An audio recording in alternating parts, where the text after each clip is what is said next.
Welcome back to Fireside Chat as we continue our owners' ranking segments.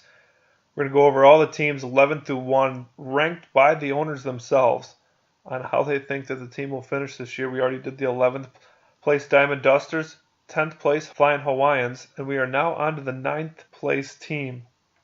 This team, led by Greg Geerling, will become the Noble Narwhals in 2018. A very interesting name.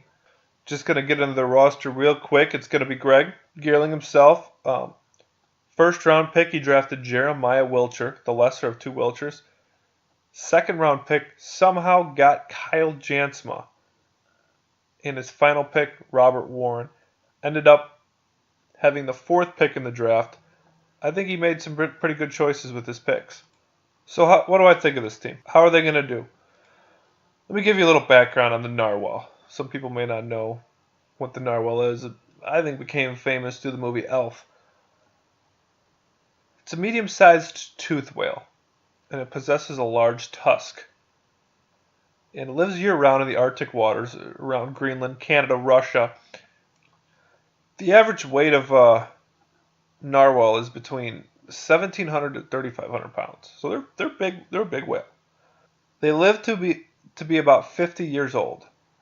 But an interesting fact about the narwhal: the number one killer is when the sea ice freezes over and the young whales die of starvation and suffocation. Leroy's got a 20-game season this year. It's going to be a full year. You're going to have some games where it feels like summer. Everyone's having fun. It's hot. It's a good time. And then there's going to be some games where you're struggling. The bats aren't hitting. It feels like winter. The ice is freezing over. The questions for the narwhals are, can they survive the freeze? Can they survive the freeze? Not only that, Kyle Jansma is the tusk of this team.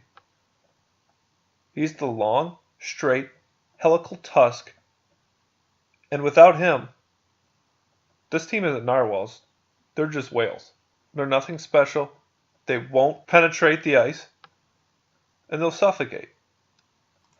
There's some things that make this team unique.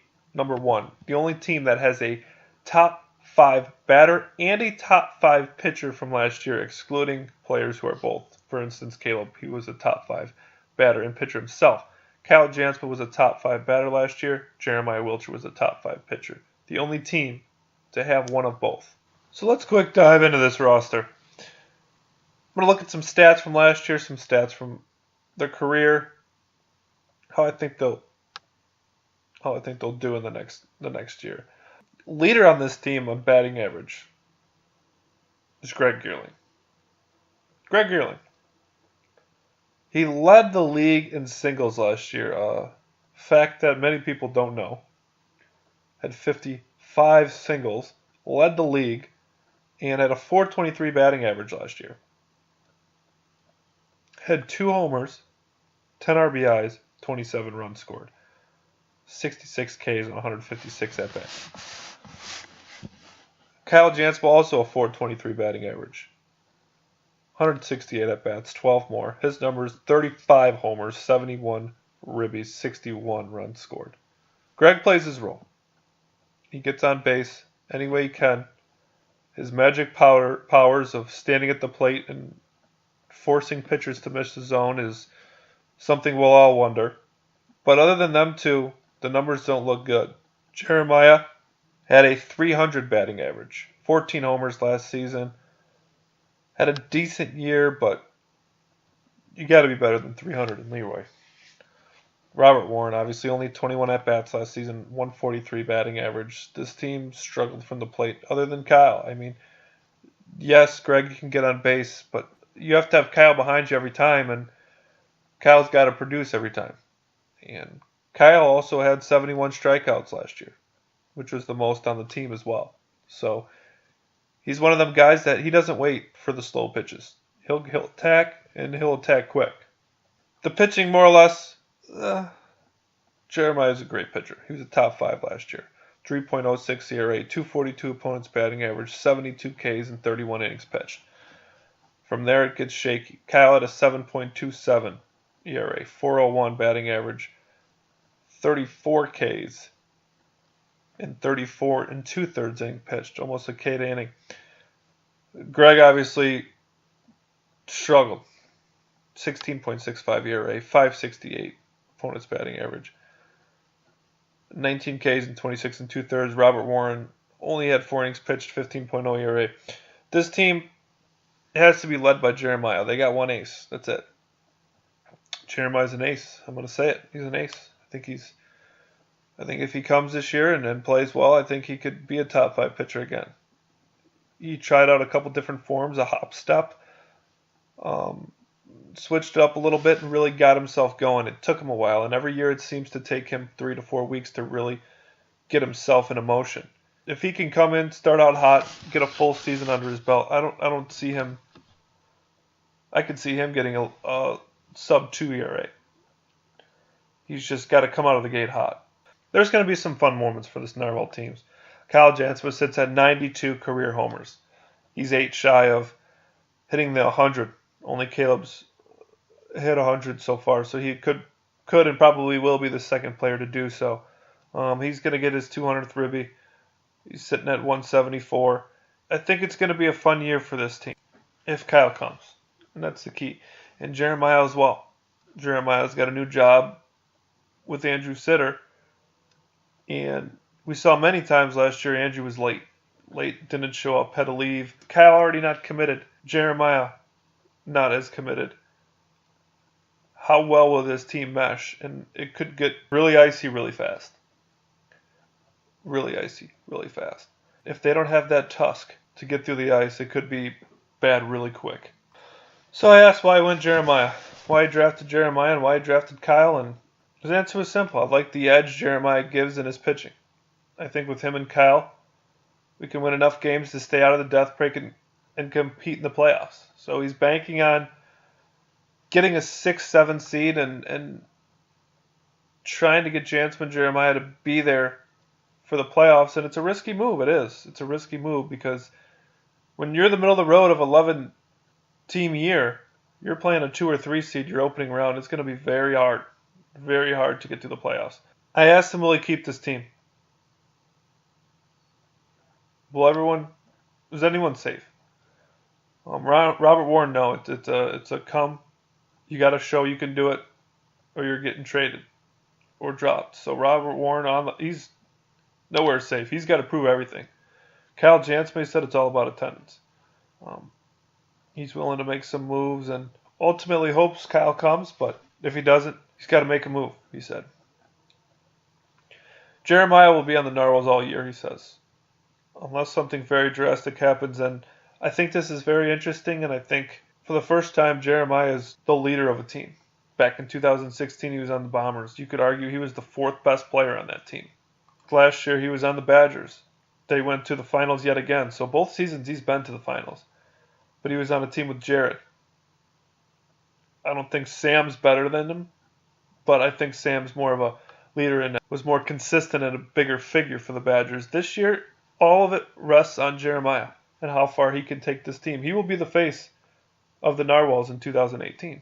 And it's going to be interesting to see how he reacts to that and how this team performs with him leading.